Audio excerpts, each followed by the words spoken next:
So we are live. We're live. It's still the month of August, and this month of August is a very, very particular month because it is the only month ever since I was born, and probably ever since you were born, that we have 5 weekends. I mean, 5 Sundays and 5 Mondays throughout. It's crazy. So there's no doubt. This is probably the reason why we chose this month to do something that we've never done before. I mean, launching 27 books in 1 month is something that I don't know how many people have done that, but we love to challenge ourselves at Globuntubooks, and our sisters and friends and we Black women, we just love to challenge ourselves to greater heights. And today we are on day 22. We are celebrating day 22, spotlighting day 22, and this day it's all dedicated to women who have made the way for us. We are talking about our African female presidents, prime ministers, vices, deputies, and chairwomen. This day is solely dedicated to them, this conversation, and I am so excited. I'm so excited. My name is Ankweta Beatrice Achaleke. I am the publisher of the Africa for Smart Kids book series and Globuntubooks. And today I have my sister friend. Well, she and I, we are very, very special. And we're not going to tell you why, but you will hear that probably in the conversation. So my sister friend, Jamela Robertson, she is going to host this conversation today. She's a gender expert, so she knows where she's talking from, and she's an author. Well, what am I talking about her? How about I just let you introduce yourself, sis? Now, over to you. Let's talk about Africa's female presidents and prime minister first. You first introduce yourself, please. Okay, thank you, Akwenta. My name is Jamela Robertson. I work in the Gauteng legislature as a focal person for transformation programs, including gender, race, disability, and youth. I don't know about being a gender expert because this is about life. I don't think I can ever be an expert in life, or anyone else can ever claim to be an expert in life.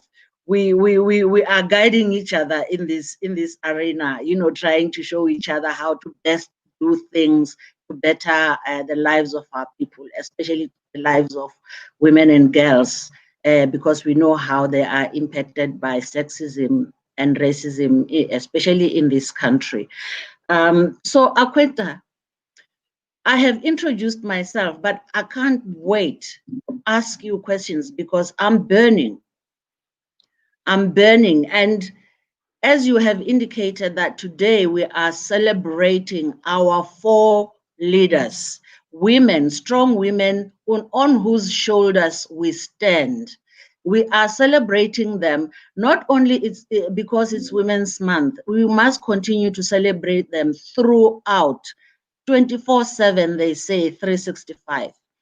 Because these are the women who give us courage, who give us, you know, the guts to stand up and speak up, because we have read about them, how they stood up and spoke up on our behalf. And today we are reaping the fruits of their sacrifices.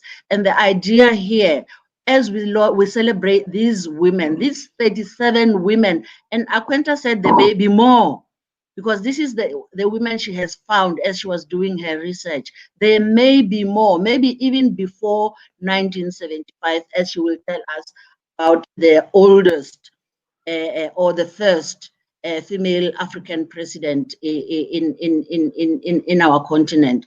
So for me, this is not only inspiring, but it's really intoxicating me. And let me stop there and ask you, Akwenta, if you are ready for my bullets, because I have many that are ready to go. I'm ready for those bullets because I'm backed by these powerful women, by these 37 women, and my grandmother, you know, and my mother, and my sisters, and aunties, and cousins. I am backed with all of them from the continents right up to the diaspora. So I'm ready for any bullet that may come, because it will not penetrate through me. It will just provoke me to tell you more of what I know. And talking about that, let's go get our sisters online. Let's go greet Ma'am Angie. Molebati. She knows what we're talking about today. She's a woman from politics. She's a political leader. We see you, ma'am. We see Ma'am Gwen Maklangu. Oh my goodness. Ma'am, we celebrate you. Thank you for always being here. You know this journey. You love this journey. And you know how important it is to tell our story. So we're very happy to have you here. Our sister Geraldine Watson from Washington. She never misses a session. Geraldine will send you very powerful ancestral greetings from Africa, and we send you the energy of the women that we're going to talk about today, because we all stand on their shoulders. I see our brother, our brother and author and engineer and everything that you can think of. Mamadou, not Mamadou, but this is Batanga. This is my brother. Oh, my memory is playing games with me. Why should my memory play games with me today? My brother Marcelin. That's Marcelin. You excuse me, Marcelin. I have too many with names in my head today. But we do see you. We see Mam Gwen says, oh, that introduction makes you already an expert. So Sis Jamela, own it. Own your expertise with pride. And our sister Pauline joins us from Japan. She says, good evening, Sis Pauline. We see you, my sister friend. Intoxicating, says Jamela. Yes, so that said, you see, I am all blended. I'm blended and I am. So we can go have our conversation. Okay. Now, may I please, Akweta, also acknowledge and welcome the Imbogodos that you have listed. I mean, these are women who are our role models.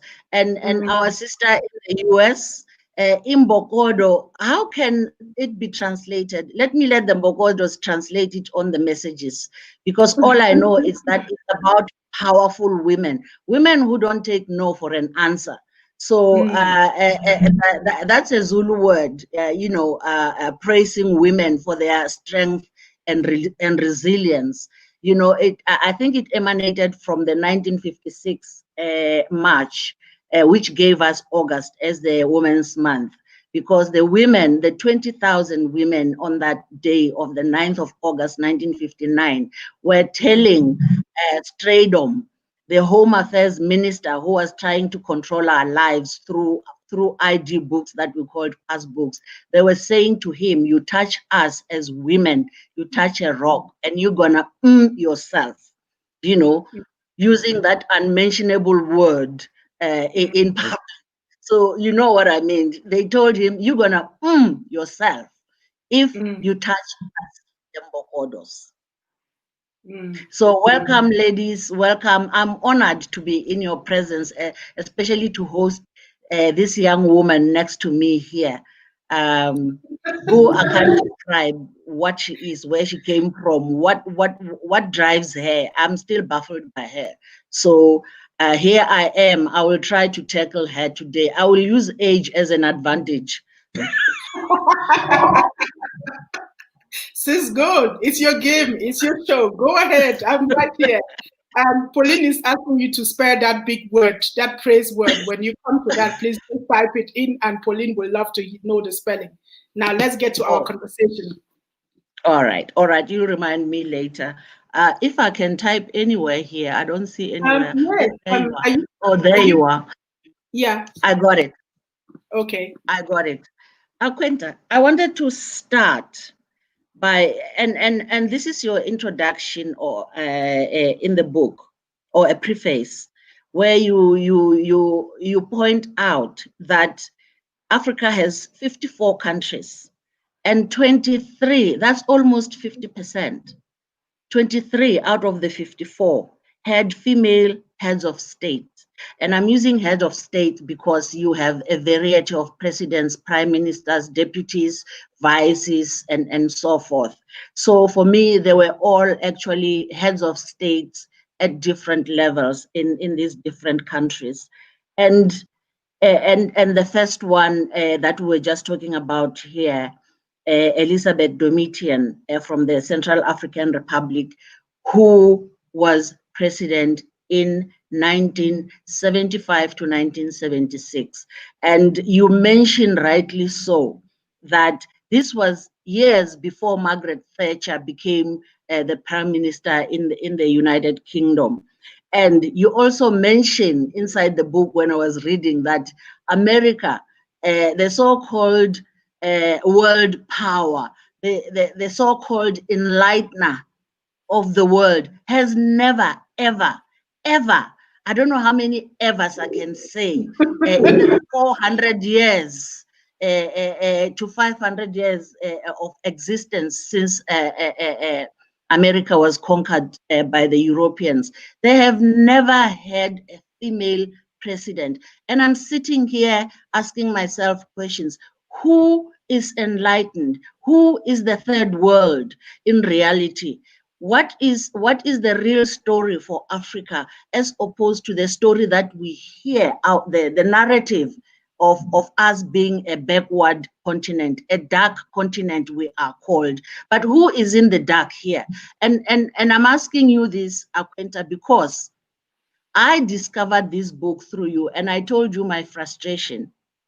I was, as a person who conducts training in gender equality, I was searching and searching for female role models, Black African female role models. And I never saw these women in the internet, but you found them. And the question again is, how many of me are in existence out there who didn't know? At least I'm blessed because now I know. So I've come out of the ignorance. How many of us in the continent and the diaspora who knows about this? We know a lot about Margaret Thatcher. The minute she was up there, we knew about her. We knew about Indira Gandhi in India. Back, I don't even remember how many years. I think it was the 80s or 70s. We heard about it, but we never heard about these women, these African leaders, until Ellen Sirleaf Johnson, or the other way around in terms of saying the name.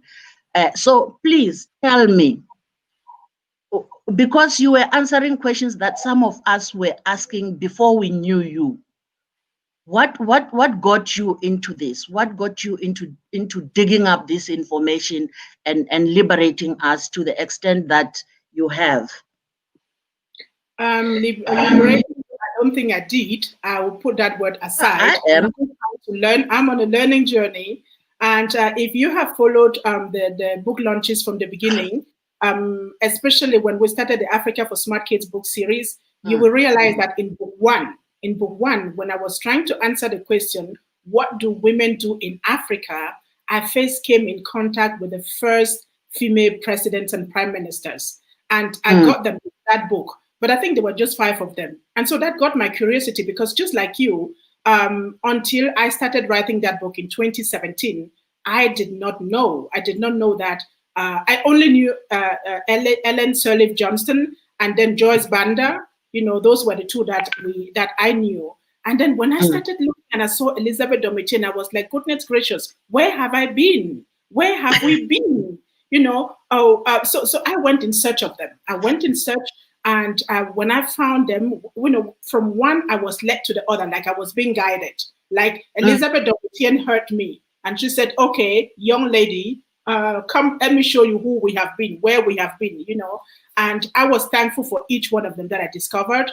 Each one of them, you could see me doing my celebration dance and saying, oh yes, I stand on the shoulders of these women.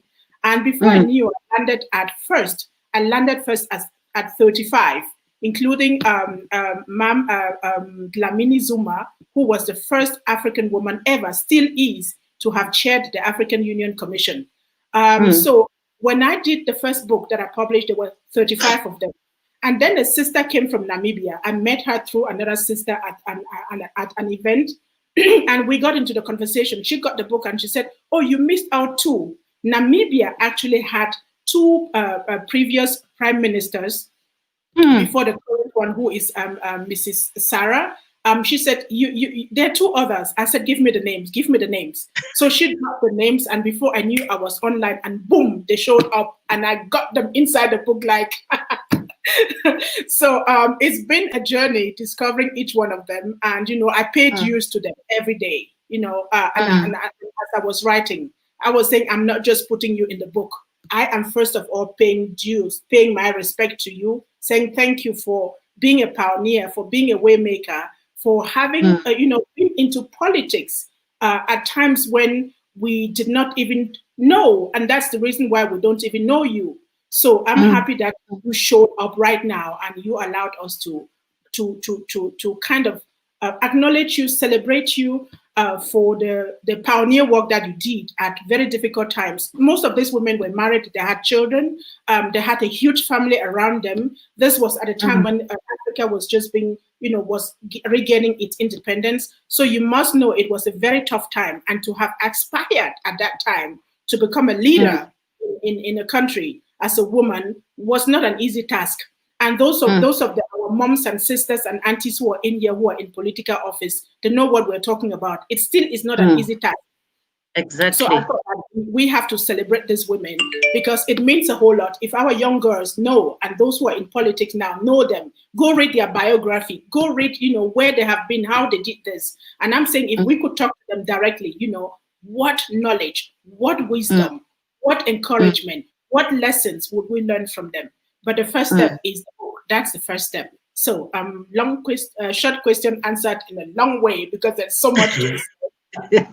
No, I mean, this is your passion, and one don't expect a yes or no answer, but an elaborate, because as you say, this is a journey. We continue to educate each other. I may have read the books, but when it comes from your mouth, it comes like it's a different message altogether. The perspective changes. But then I'm wondering, as you were saying, you kept, discovering more and more.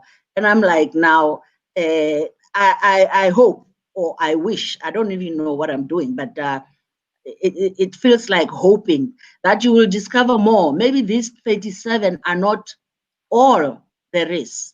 There might still be more. We might see a second edition of this book. I mean, what do you think of that? Because for me, it's that keeping on discovering that liberates me. And don't you dare tell me I mustn't say you liberated me, because you did.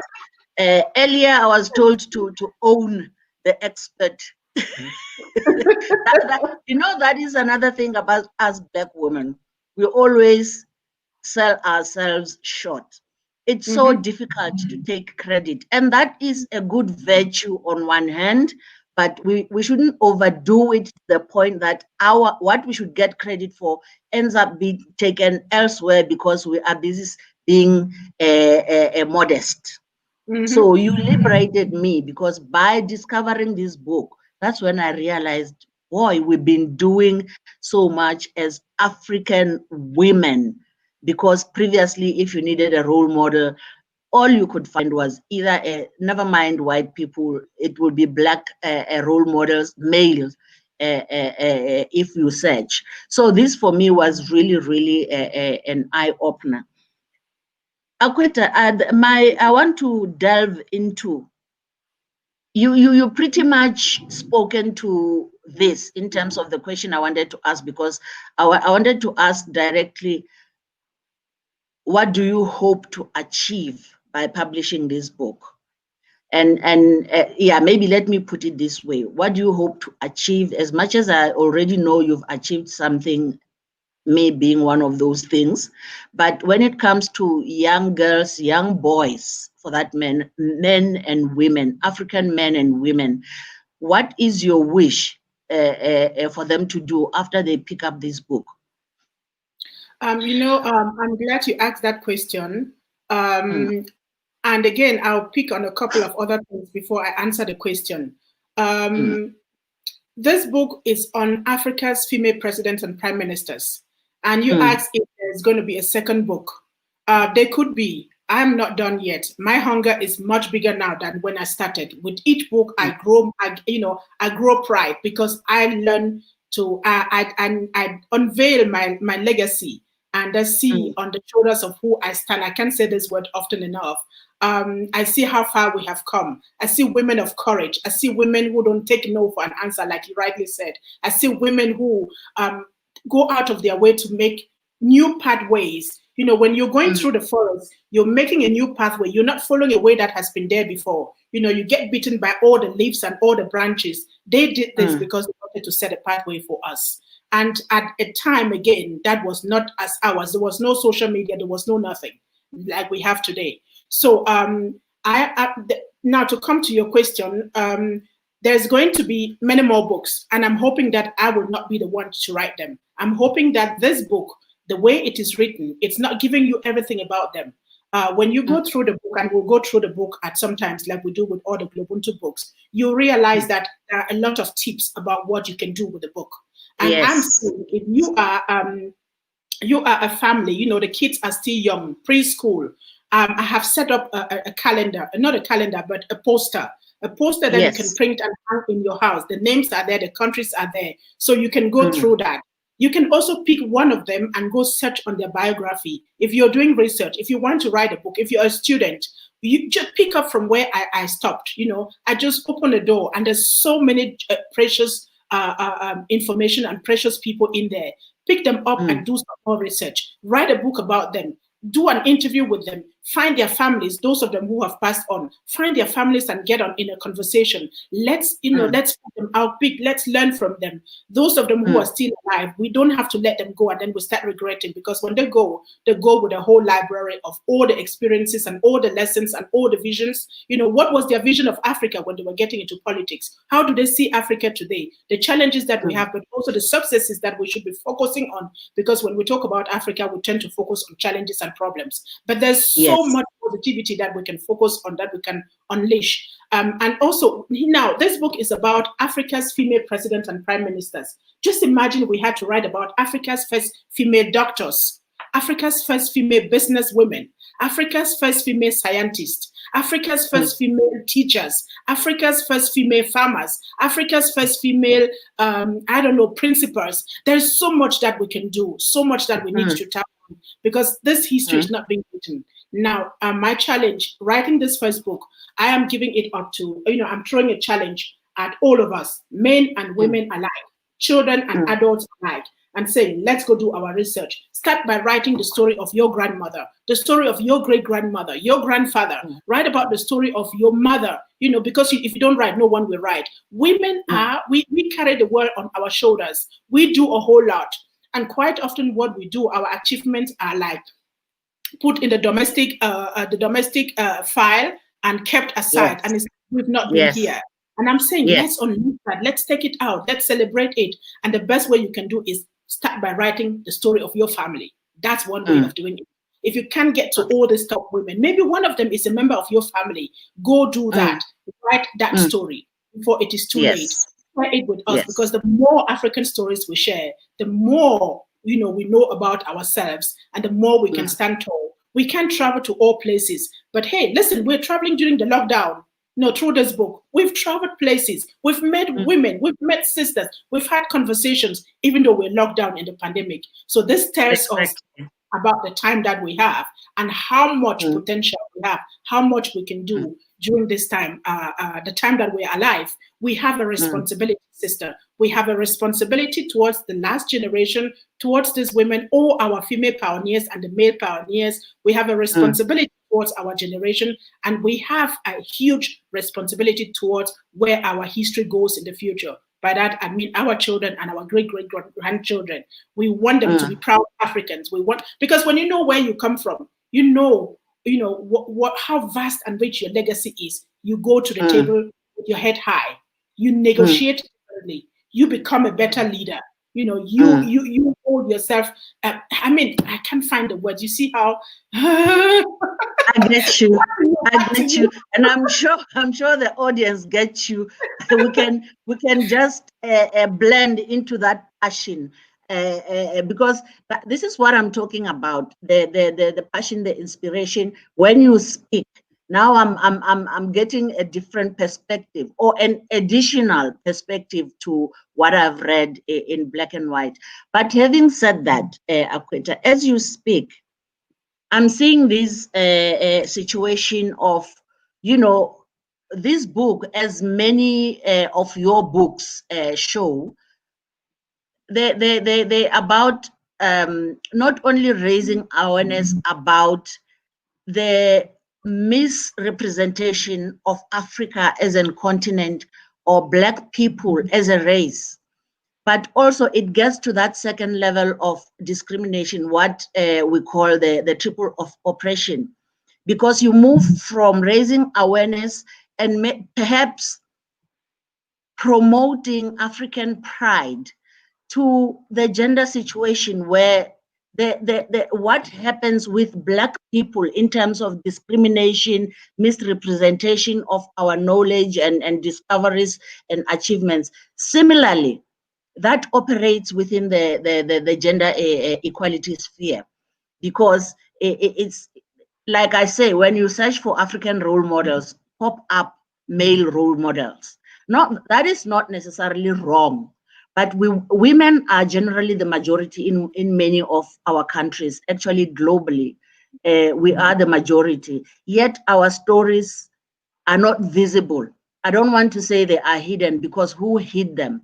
We need to take responsibility in terms of why our stories are hidden, and as women and also as Africans. So I'm getting this dual lesson here, as a Black woman, and you know that we need to change the mindset.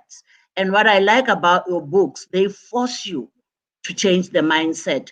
In the beginning, you had me saying the perception of Africa as a dark continent. It's not necessarily the reality. Because if you compare us to many nations, even we rank high in many different issues, but the ideology, takes us back. It sends us back to self-hatred, where anything that is African, you question it. But anything that comes from the voice of the Western powers, so to speak, you trust it, you don't question it. It's a given, it's cast in stone. And what your books have done to me, especially this one about female presidents, that I just can't get over, is actually recognizing that power in me, that I'm allowing other people to hide from me by not putting it forth. And what I love is that you have, let me say, woken us up, so to speak, for lack of words. And don't say I mustn't say this. You have woken me up. I know you will say, no, I didn't. You have woken me up to thinking, to beginning to want to look at these things and go beyond. Like, I like the way you put it, that all you've done is open the door. So you're not monopolizing this. And this is the typical African virtue. You're not monopolizing this. And some people have said, I don't know if I should be saying this, some people have said it is exactly this good virtue that makes us easy to manipulate, or because we are so spiritually huge that those who are minuscule here take advantage of that. I don't know, what do you think about that? I'm throwing it back at you as one of your students, your older students, in this journey of self-discovery, so to speak. And it talks again to that thing of me not owning up the expertise and you not owning up at the liberation that you are busy making right now. And no, seriously, these are some of the psychological issues that we need to bring forth. Because I can look at this book and be inspired, but here there is still that nagging voice that says, but Jamela, you're not worth it. You can't. You know that, and that voice is strong. It can't be dismissed. We need, as women, Black women in particular, we need to be able to confess that and have dialogue that helps us overcome this impediment of saying, oh, but I can't. Only Beatrice can, because Beatrice is cleverer than me. So now I'm talking more than you. That's the weakness that we both have. You're talking Yeah, sense. but I just wanted to throw that at you in terms of raising our awareness, changing the mindset in terms of our Africanness and our femaleness, because this book addresses both issues for me. You know, sis, when you, before I take that question, let me go acknowledge our sisters again. We have following from Pretoria, South Africa, Joyce Celestial. Sis, we greet you. Welcome on board. Welcome. Mom Gwen says, I like that hunger. We are all going to benefit. Mom, I know your own hunger as well. Ever since we met, you're on this journey with me. You're getting everyone to write their stories. Yes, we all are hungry. We love our hunger. So our brother from Marcelin says, wonderful. And Belelwa Felisa, excuse me if I'm mispronouncing the name, sister. She says, following from Mount Ferre, Eastern Cape. Oh, we greet you warmly. Molo. Mam Gwen says, I was traveling with a male person who says 23 head of state. That cannot be true. Mom, tell that person he must just get the Africa for Smart Kids book. You know, let's talk about Africa's female presidents and prime ministers, and he will see that they're not only 23, they are 37 for now.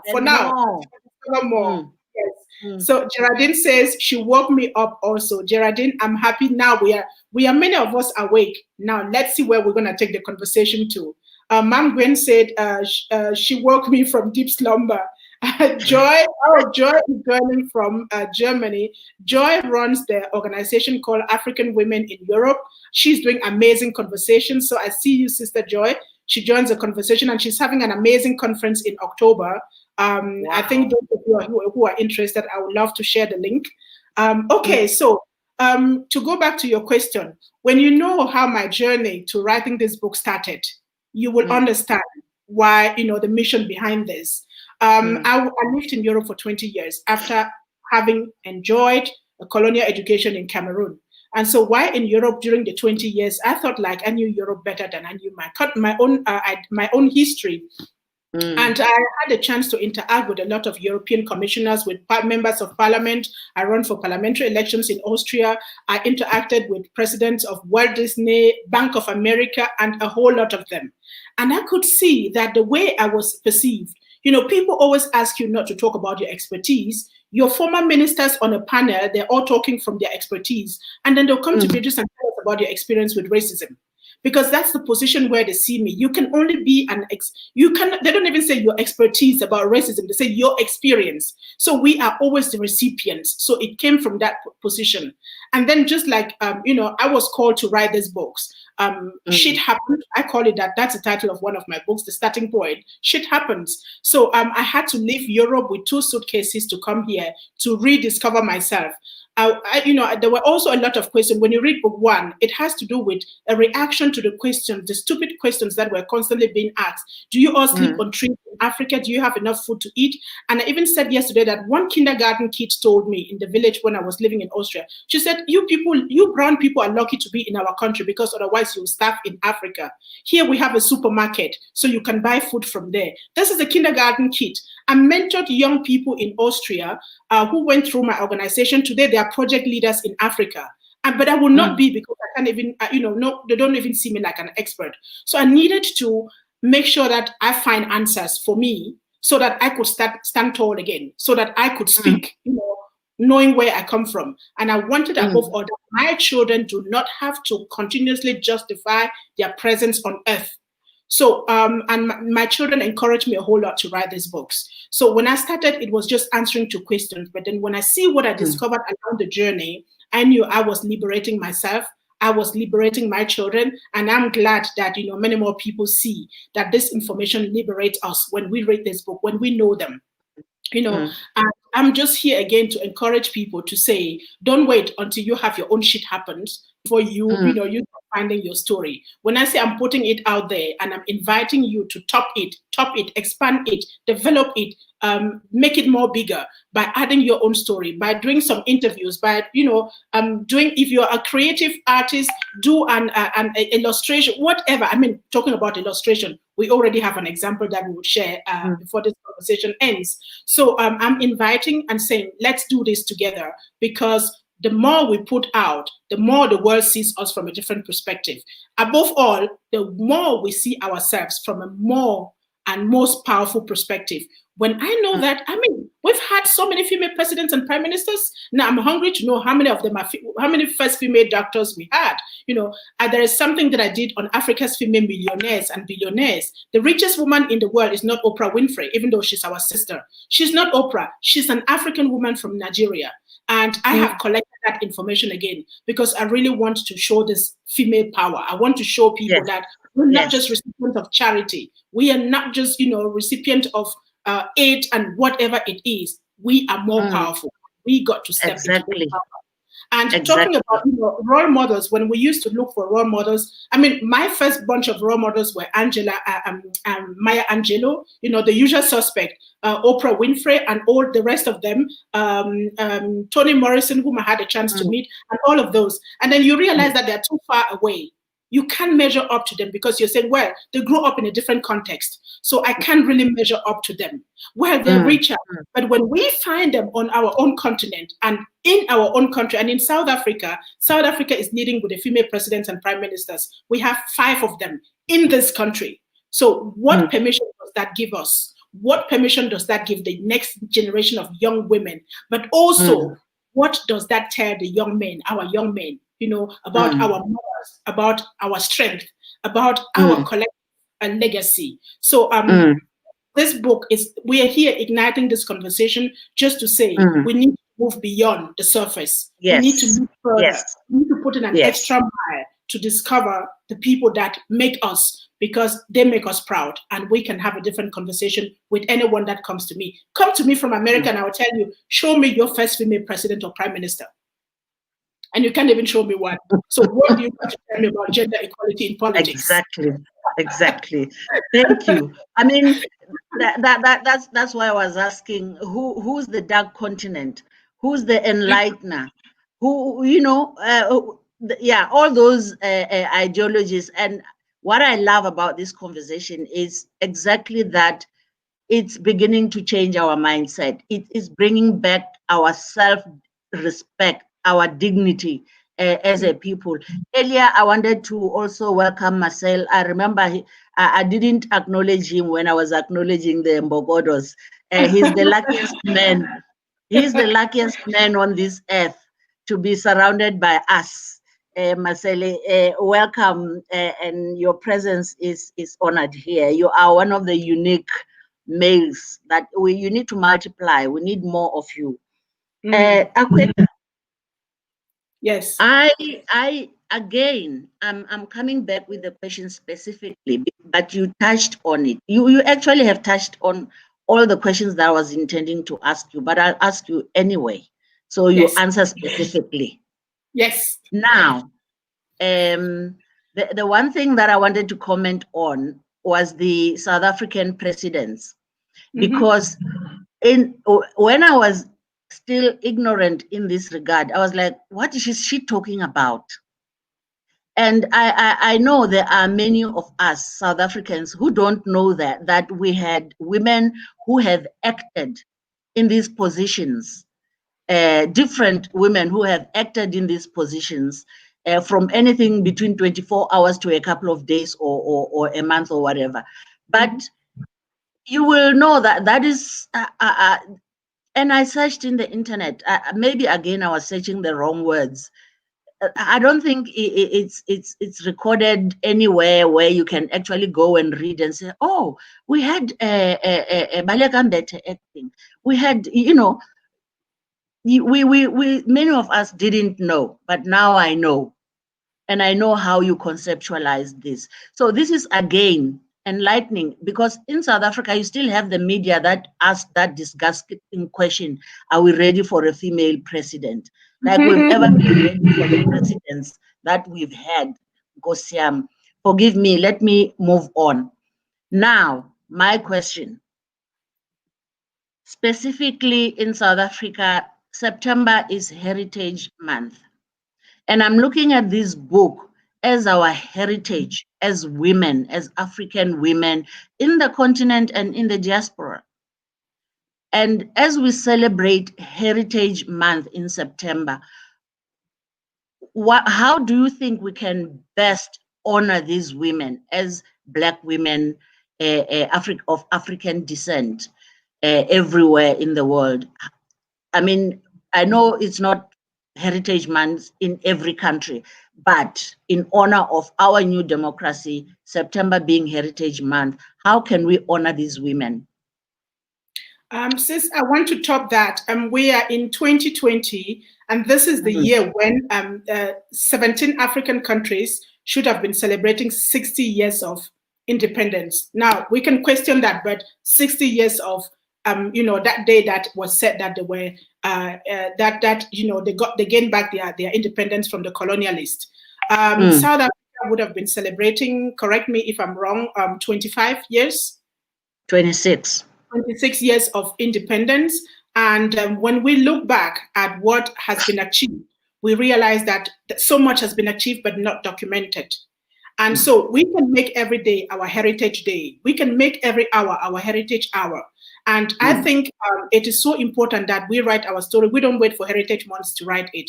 Again, it is our responsibility. And you're asking that question. I want to bring this in. I know you may not like it, but I don't need your permission for this. You have written your first book.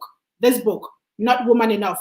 This is Sis Jamela's book. And well, you want to check it out. I don't know whether it is on Amazon. So she's talking from the perspective of a sister who has already started the journey. She has written the book, even though I think she can still write many. And her story tells me, when I got this book, I read it throughout the whole week and I could not drop it because it told me so much about South Africa.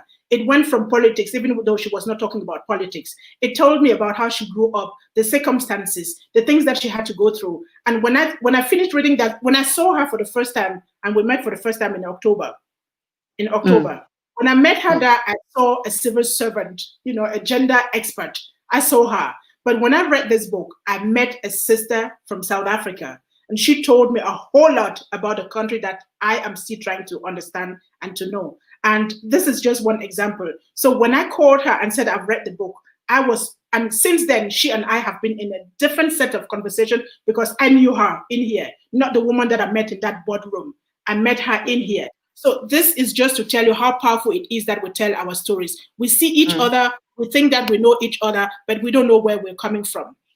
True. And Ma'am Gwen Mahlangu, when I met her, and I told her what I was doing, and I just finished a book on Yvonne Shaka Shaka, and she said like, oh, this is something that we got to do together. She immediately jumped in. She organized the first legacy breakfast in Pretoria, where we invited women. And out of that legacy workshop, we met Ma'am Angie, who is now writing her book. And on her birthday, you saw her put her birthday out there to invite women and even men to say, you must write your story. So this is what it is that we are beginning to realize that we have to do. Some of us are taking the lead. And this is you having this conversation here with me. This is you asking the question to activate, but also to raise the consciousness among those who may be watching this video now or later to know that it is important that they write their story. And in order to support them at Globuntubooks, since when I came here, I had written 2 books. The first book I wrote through a ghostwriter because I was so full of self-doubt. Even though as a child I wanted to do nothing but write books. But my first book came out when I was 41, and I used a ghostwriter. I worked with a ghostwriter. The second book I wrote, and I said, you will edit. They were all in German. I wrote those books in German. So from the third book, which is Shit Happens, I start writing. And you see my insecurity in there because the language is really very, very, but I needed to tell that story. I needed to tell the story. So what I'm trying to say is it is so important that we write our stories. When I see our young authors, the 11 young authors that we have now, some of them are already award winners. You see where that takes them to at a very young age. So Ma'am Gwen is pushing us to write stories. She is talking to you. She probably has talked to some of you. Please join us. Join us. Ma'am Gwen wants us to build a legacy. Sis Jamela wants us to build a legacy. I am here and saying, come to the Globuntu Masterclasses. And we just launched one Globuntu Masterclass that is starting on the 10th of September. And I very deliberately said it's for women 40 plus. Women 40 plus. because at 40 plus, we have done our research. We have gone through so much in life, that we must become unapologetic. It is the highest time that we write the first part of our biography. Also because when you write, you sort out your life. You get clarity. You know where you've been. There's so much you can do. You can revamp your business. Tell your story of the pandemic. How is it changing your life? There's so many things we should be writing about. Definitely. And so I agree with you to say we are here to encourage sisters, brothers to say, write your story, whether you're on the continent or in the diaspora. We don't have enough Black stories out there. And until we write our stories, the story of the world will remain incomplete. So don't contribute to make the story of the world incomplete. Please contribute by putting in your story, because if you don't bring it to the table, no one will know you. Honor your grandparents, honor your grandmother, honor all those people that have gone ahead of you. It is so important. I see Joy texting. Joy and I were also planning to put up another masterclass for African children in the diaspora in Europe, so they can write their stories. Pauline and I, we've put up another masterclass for Black kids in Guyana. Even one African kid is joining from Japan. So this is a movement, sister. This is a movement. We are unstoppable, and we want all the places. And I am not going to die, and I'm not going nowhere until some of those stories are out, until I know that people, the people that come into my space know that they must write their story as long as we're here. Exactly. No, but another thing that comes out from what you're saying, if we don't write, and again, part of my dialogue with people I do training with is, of course, if we don't tell our story, someone else will tell it for us. Yes. And history has taught us that. Our political leaders' books and all are written by people who don't look like us. I don't know what I'm trying to hide by not just saying they were written by whites, because that's what it is. And again, for me, it comes from that not trusting ourselves as Africans, that we can actually write English better when we tell our stories. We want to see our stories told by people whom we perceive to understand English, when they themselves don't, because it's not their mother tongue. But again, that mindset that we are trying to change, not only by reading, also by writing. As you said, writing your story is one part of liberating yourself. You begin to know and understand yourself better, and you begin to cope with life around you better, because you have a new perspective of who you are when you write your own story. I thought I would just throw that in, because for me, it's also a personal experience. Writing is a healing experience. You'll be amazed what your mind can do when you allow it to save you from your own self-destruction. But you have to expose it to that environment that will help you through writing. So I do buy that, and I let me commit here in public that I will join the masterclass, because if I don't, I'll have excuses privately not to. Because as you say, yes, we still have to there is still more that still need to come up. This is a healing process, and we will heal until perhaps the end. But no, we will not heal until the end. We will heal until we start creating. We will heal until we become healthy. We heal, we become healthy, and we start creating, because we're constantly reacting. We're constantly trying to fix something, but we were born to create. So we need to get into a space that allows us to tap into our creativity and to stop fixing, but just creating something new, because there is something so powerful when you create instead of trying to fix. Yes. In Europe, I was trying to fix the system with anti-racism work and all the kinds of things. They got me in there. But look, I've been here for 5 years, writing 19 books in 5 years. I mean, in less than 5 years. I started in 2000. End of 2016. Yes. It's creation, and I see how much energy it gives me. I see how satisfying it is. And when you write, you create your legacy. It's about your legacy, and you got to build it. Sis, let's go pick on Facebook. Let's acknowledge. I see my sister Cornelia is here as well. wait. She says, Yebo, she's saying thumbs up, yes to that. Leave your mark. Joy is saying great discussion. And Sakane is saying powerful, profound. Sis Cornelia says, great question. Mam Maklangu said, congratulations, Jamela. Sis Cornelia says, thank you, Jamela. Molatelo, oh, my sister friend says, powerful, enjoying the conversation. She says it's important to tell our own stories to avoid distortion. And my friend, I'm coming after you. You must learn the masterclass. Don't point, don't say words. You must come in and write your story, and you have a huge story to tell. Joy says African women leaders should team up and write a book. Co-author, Ubuntu Spirit.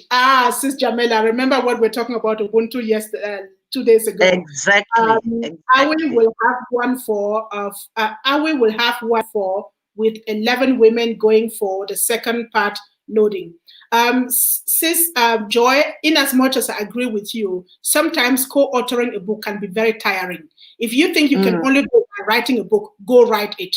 If you think the best way is to co-author, go co-author. If you think the best way is for you to illustrate, whichever way is easier for you, as long as you write your story. Okay, if some parts are heavy for you, leave them. Don't let that be an excuse for you not to write a book.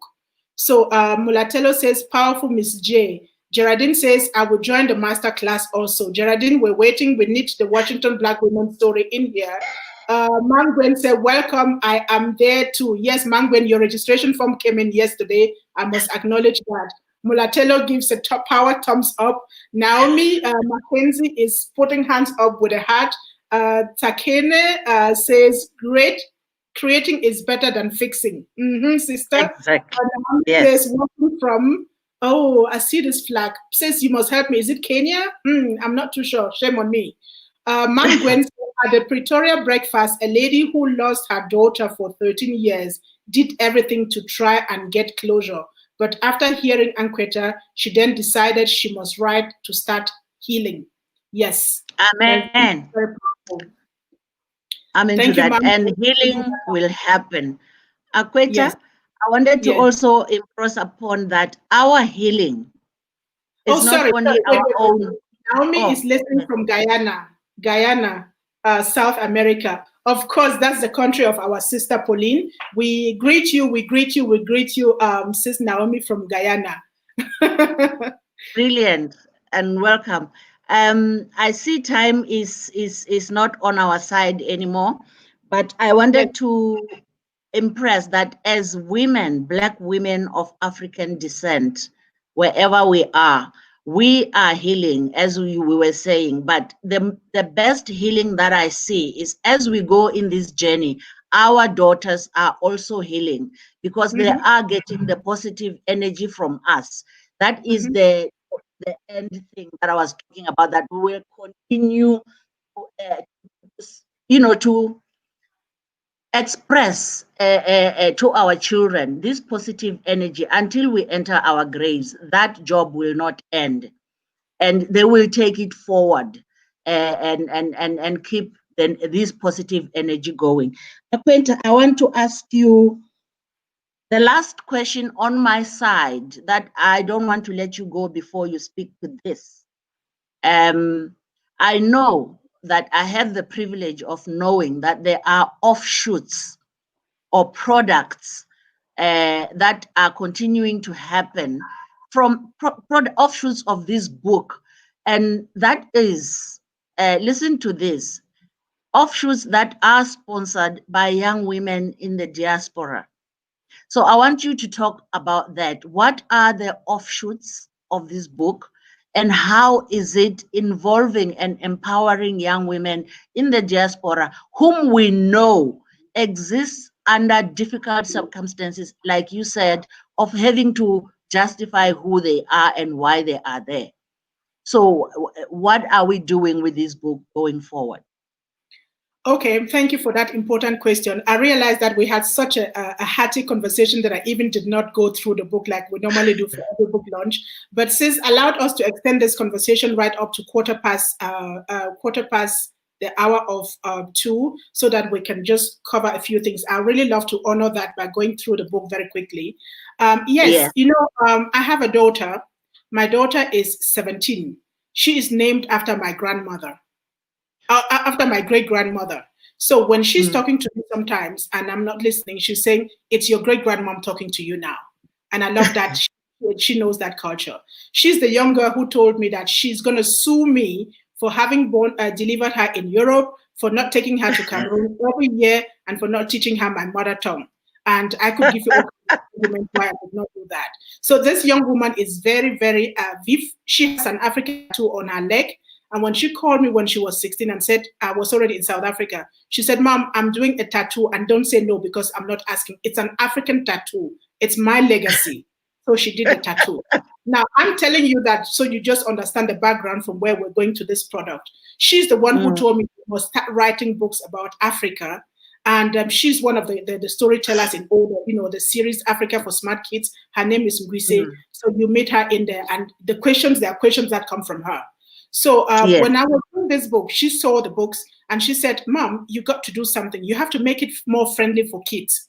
And I said, so what should I do? She said, you must do a poster so that instead of having Kate Kardashian and all the other people, Pocahontas or what, we can have this female president in our rooms. I said, yes. Exactly. So there is a poster that comes with female president. It's one of the products. It's going to go on the GloBUNTU website as downloadable. It's a downloadable PDF that you can get, and it's not as expensive as the book. And the book just goes for 200 rand anyway. So, but that is going to be less expensive. It gives you all of them in one bunch. The second product is she told me she has a girlfriend who is Angolan. Remember, my daughter is 17. She has her school girlfriend whose parents are from Angola, who is born in Austria. Her name is Regina, and Regina loves to illustrate. So my daughter said to me, Mom, we're going to ask Regina to illustrate because the pictures of the female president, some of them don't look good. And since when I was looking for the female president, it broke my heart because I could find only one picture of Elisabeth Domitien online. This is our first female prime minister. I could find just one picture, and this picture was not good. It was not good at all. And so, so she said, we have to bring all of them to the same level of the same quality of images. I said, okay, but I don't have money to do that. She said, I'm going to sponsor. She put in 200 euros from her hard-earned internship money. She put in 200 euros to pay her friend Regina to illustrate. And I'm going to take you to show you an example of what it looks like when these female presidents are restored. So we have a calendar, we have a poster, we have a series that is the game Guess Who. That's the game Guess Who. So you go from the picture to the biography to the back and forth. So it's thanks to that illustration, that sponsorship from my 17-year-old daughter and the work of her friend who is 15. I'm insisting on it because I want us to learn from there. There's so much we can learn from there. And then on top of that, this is something that people can do as well. I have prepared all the images and I'm going to show you them now for an exhibition. You can get these images, these 37 images, the way they are prepared, you see them. You can buy them online as a printable PDF. You can frame them and put them up in your room. You can put them up in your school. You can put them up in your boardroom. You can put them up wherever you are, and you all have them there. And the power that emanates from this woman when you have them around you. So people ask me, where do you get the energy? I said, this female president, they are around me all the time. I get the power from them. I get the energy from them. I have another one that we're going to launch. People of African descent in Europe. We have the Nobel Prize winners that we're going to be talking about tomorrow. And on Thursday, we have the Black Wisdom. All these people, they're in me. They're in me. They push me. They give me the energy that you see. From no wonder. Now I know. That's my secret. So again, this is the product of what comes out of here. And again, it doesn't cost so much. You can download it you can buy it from online. You can do an exhibition and really ignite conversations around you. So I'm going to go pick a sample of this template and show you how they look like. So one moment, I have to pick this up from somewhere, cancel and go pick this up. So now I have it, and I'm going to go back to my screen sharing, and I will share this with you. Share the screen. So I may not go to the book, but I'll just show you through this piece. So this is Elisabeth Domitien. If you see the picture, her picture, it wasn't good at all. But she is restored here, and she looks just amazing. This is our first female prime minister. She was in office for more than 1 year in the Central African Republic from 2075 to 2076. No, 1975. I'm sorry. Yes. 1975 to 1976.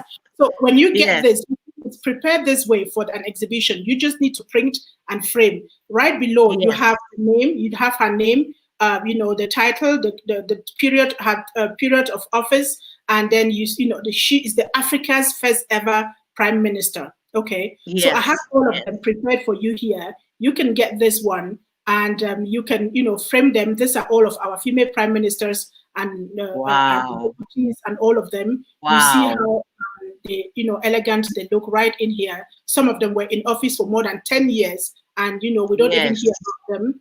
And in South Africa, our very first was Ivy Matepe. I don't know whether many people know. This is Ivy Matepe. She was the first female president in South Africa, even though she was in office just for 14 hours. And I'm telling people, if she was in office, it means this office was important. Otherwise, they would have left it. She was in. So, we see all of them right here, all restored in the same quality. And I think this will make a beautiful wall decoration in any school classroom or in your homes, so you can talk about them. You can pick any one of them in the evening, and you just, tell their story, read their biography, and inspire children with this. Okay, so we go right down to Ethiopia, where we have our last, our current female president. This is President Walk Zwede. She is the last. And then we have our chair, of course, of the AU. She's in here. And this is the young girl who did all the illustrations. If you want this, you must acknowledge Regina, our young artist. You find her right here. And she, information is right there. And this is our young sponsor. This is our 17-year-old young sponsor. She's in. You can't miss them because they insist they want to be acknowledged, and it is very right. And then of course, they are not modest like us. Yes. So when I showed them this, my daughter calls me and said, "Mom, I want to see what you're doing with my money." So when I sent her the picture, she said, "Okay, fix this one, fix that one, fix that one." Because, and you know what she tells me, sis? She says, Let's get this straight, Mom. Now I'm the sponsor. It's the sponsor speaking, not your daughter. And so let's not put emotions in this. We are talking about Africa's female presidents and prime ministers, the first. And you have to do a good job. Unlike you and me, who says, "Oh no, I can never be an expert. Oh no, I didn't liberate you." This is the new generation of women who know where their rights are, who claim. These are the generation that we are producing, and that is part of the healing that I'm talking about. Thank you so much. Wait, let's go. Let's see on Facebook. Joy says we have already volume 1. Oh, this is the women, the African women in Europe. Oh, congratulations, Joy. This is great. This is great. Maybe we should think about doing a book launch on that. Please think. We can bring it on this platform, and sometimes in September, Heritage Month, do a book launch on that. That would be awesome. Volume 1 is in the market with one South African woman who is the author. Wow, great. More the reason for us to please think about it. Mulatelo says, "I like what you are saying, Miss J, about demonstrating to our daughters positivity. It is so important that they see how we live our lives. Let's carry on showing them that women are capable."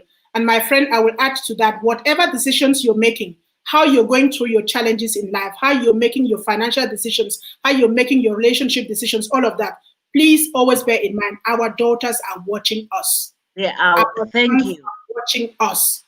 And we need to go with, we need to show them good examples. We need to make them one day, if they get into that situation, be able to say, "Mom would have done it this way." We wish to be a point of reference to them, not a disgrace. My daughter will always say, "Mom, don't disgrace me. Please don't read me in public." So Tsakane says, kudos to your daughter and her friend, Ankweta. Thank you so much. I will convey that. Geraldine says, beautiful woman. Mulatelo says, enterprising young women. Yes, we got so much to learn from these young women. And Mulatelo, you learn from our young authors. You see how much we're learning from them now. Give them, open the door for them, give them the platform, and you see how much they teach you in return. That's who our daughters are. Exactly. Yes. Brilliant. Brilliant. Akweta, shall we go to the book? You wanted to Yes, let's go quickly through the book. Let's go quickly through the book. You already saw the nicely made pictures. The book still has the old pictures. You see the quality of the pictures in the book anyway. And if you flash back the illustrated ones, you see what we're talking about. So let me go to the book and just run us through it. This is this one. So share the screen. So that is it. Can you see my screen, sis? Yeah. Okay, that is the manuscript as we normally have it. So, so right here, why is it not doing the job? Why are you not doing the job? Share the, oh, I'm doing something. You see, I got too much energy in me that I am. Okay. Your energy is misdirected. So this is it. So that is our book. And, we just go through the normal formalities that as I say. Oh, no, I opened the wrong one. Wait. Female president, I opened a template instead of the book. My apologies. That has not happened to me. I thought I was the one who's being intoxicated by all this information. That has not happened to me before, but some of those things just happened. Female president, I'm going to pick that out for you. Not female pilot. I'm working on a book on Africa's female pilots as well. So that's not what we want right now. This is this one. So, and I'm going back to the screen sharing. Please, you pardon me. These things happen once in a while. Yeah. So if you're born before computers. So these are our female president talking and prime minister's book. I'm just going to quick jump. You see, it's listing there the names of the female presidents. The long list is right there.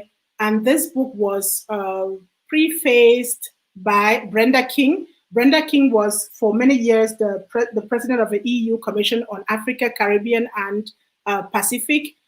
She is just an amazing woman, and I was very happy that she did this. And another preface was done by Nat Aston. He is the president of the founder of the African American National Association of African Americans in Human Resources. So you see, these are very powerful people, and they put in some very powerful words. Here I show you the regions of Africa, and then this map shows you the different countries, where they all come from. And there is so this is some instructions, and then we have this picture that shows all of them. And then the summary that Sis Jamela read in the beginning. So this is our chair of the African Union. It starts that way. Look at how the picture of Elisabeth Domitien looked like. And I think that was quite a shame, to depict her in this way. But that is all that I have at the time. I'm happy for the new pictures that we have. And next to them, you always see a map of Africa and the country where they're coming from, and then the flag of that country. So that is how they all look like. Look at this one. This was Africa's first female president in Guinea-Bissau. And, the picture was not good, and I couldn't find a good one. This is a woman who worked with Amilcar Cabral, if you know how influential Amilcar Cabral was in the nation of Africa. Okay, and then that's how the pictures looks like. This is our first female prime minister from Rwanda. She was assassinated. And so, you've seen these pictures in the poster. That's how the book looks like. A picture and then the biography listed on the other side, and a lot of instructions that would allow you to explore the book in many ways. There's just so many ways that you can explore this book. And that's the message that I have in here for you. So I'm just going to scroll it very quickly right down. So you see how the quality of the pictures here was. and how they now look. They all are on the same level of quality, and that makes me Yes. very happy with the work Yes. of our young leaders. So these are our powerful women in politics. Look at how elegant, the elegance is just amazing when you look at that. And again, there are a lot of questions in here. These are questions are for preschool kids. There's some guidance on how they can best use this book. The possible questions for smart primary school. So in primary school, you have assignments. If you are a student, there are 10 smart creative ideas that you can use this book on. And then as a family, for families, there is also some guiding questions here on how you can best explore the book. And of course, I never forget the life vision plan that always comes at the end of each Globuntu book. So that was it. A quick marathon through 23 countries and 37 female presidents and prime ministers. Yes. No, but I think that was very important for me because when I got at the end of the book, I was like, so this is not just a book to read for entertainment. You really have to engage it. And I was very impressed by those, categorized questions for different age groups of people, of how to actually further your knowledge in this regard, especially encouraging the reader to go and do research. Usually when you read a book, you want to finish it and throw it away and get to another book, without really exploring how you can further benefit from the knowledge that you got from there. And another thing that I have really appreciated from this book and all your other book is the use of quotes. And I don't know, maybe it's just me, but I'm hoping everyone feels the same. There are certain quotes, especially Madiba's quotes, that just hits you. You don't read that quote and be the same person again without aspiring to practice, what the quote is saying. So that's what makes this book and your books in general powerful, because they are not your can't put down. Even when you put down, you are encouraged to go back and redo and discover more about what the message is saying in the book. So thank you so very much, Akweta. I don't know if you want to give your words of thanks to our Mbokodos and our brothers who have joined us in this conversation. And on my part, shall I say again, I was honored. Thank you very much. And to our Mbogodos who have joined us in this conversation. Thank you so much. I will hand over to Akweta now to gracefully. Yeah, it looks like she's gonna protest. You have that protest face. I will not protest. Don't protest. I'm going to not grace. Thank you so much for taking the time. I know you went out of another meeting to be here for us to launch this book. And it's not just today. Tomorrow, you and I are still going to be talking about another book, which is the Africa's Nobel Prize winners. And that one is going to be very male dominated. So I'm happy that we kickstarted with the energy of women today. It was a great conversation. Thank you so much for the insight, for the expertise, for the provocation, for the questions. I want to thank all of those who joined us today. We see all of you from Guyana. We see you from Washington. We see you from Japan. We see you from Pretoria. We see you from Cape Town. We see you from South Africa. We see you from whoever is going to come to this video, even if you're not here today. We see you from Germany. Twice Germany, Sis Cornelia and Sis Joy. We see all of you. So we want to acknowledge you, and we want to challenge you as well. Challenge you and say, what is going to be your story next year? You've been here today. You've listened to all of this. What has it done with you? And how are you going to show us that has done something with you? Are you going to do an exhibition? Are you going to get a game? Are you going to do more research? Are you going to write your own book? Are you going to, what is it that you're going to do? And sometimes when you take this information, I could have gotten the information and just sat on it and said, now I know it. But it is so big that we can't afford to sit on it.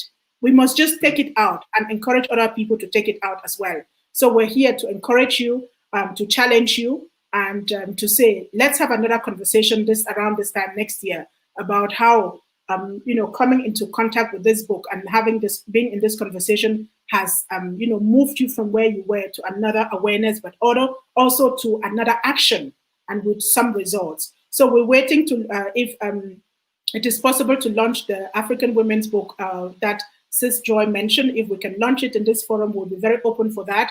You may want to join the next upcoming masterclass for women and men. We take men as well. So there's no excuse for you not to write a book about your family, not to write a book about yourself, because we're here to coach you, to mentor you, to guide you through the writing process, to be the midwives when you birth your book. So that one said, I want to thank Mam Gwen Maklangu. I know that she should have been somewhere today and she's here. Mom, I acknowledge you, I celebrate you. And thank you for always bringing, sisters together. All those who came in through Mam Gwen, we acknowledge you. We not say all the names now, but we see you and we're very happy for you. Please, let's take the word out. And if you have any conferences that you have where you think we should be talking about these women, please, I'm ready at any time. Heck, get a book and read about it and go talk about them somewhere. They would, we just need to talk about them. Definitely. And so just to pick up those who are on Facebook before we close it, Geraldine says, beautiful women. Mulatelo, enterprising girl. Okay. Pauline says, hi, Naomi. Naomi, please touch base with Sis Pauline. She's wanting to reach out to you. Takane says, very interesting. I'm going to purchase a copy to share with my 2 daughters. I'm waiting for you, Sis. Naomi says, hello, Doc. Okay, you, Doc, and Sis. The Guyana community is meeting. Our brother Marcelin says, thank you very much. We thank you too. So, Sis, we're closing with an invitation to tune in tomorrow. Bring the children, bring the family, and join us when we unleash and unveil and discover Africa's Nobel Prize winners. And until then, you can find all our books on www.globuntubooks.com. And we are always here to answer any questions if you have them. Inbox us or use the contact form on the globuntubooks.com and check on the upcoming masterclasses on that website. So, Sis, that was it from me today. And we're going to say, I'll see you tomorrow. Thank you very much. Thank you very much. That was closure. And thanks again. I usually run out of words when I'm too grateful. So I'll just bow in honor of you and all the women and the colleagues who have joined us today. Thank you very much. Let's keep this conversation going. Thank you. Thank you. Goodbye.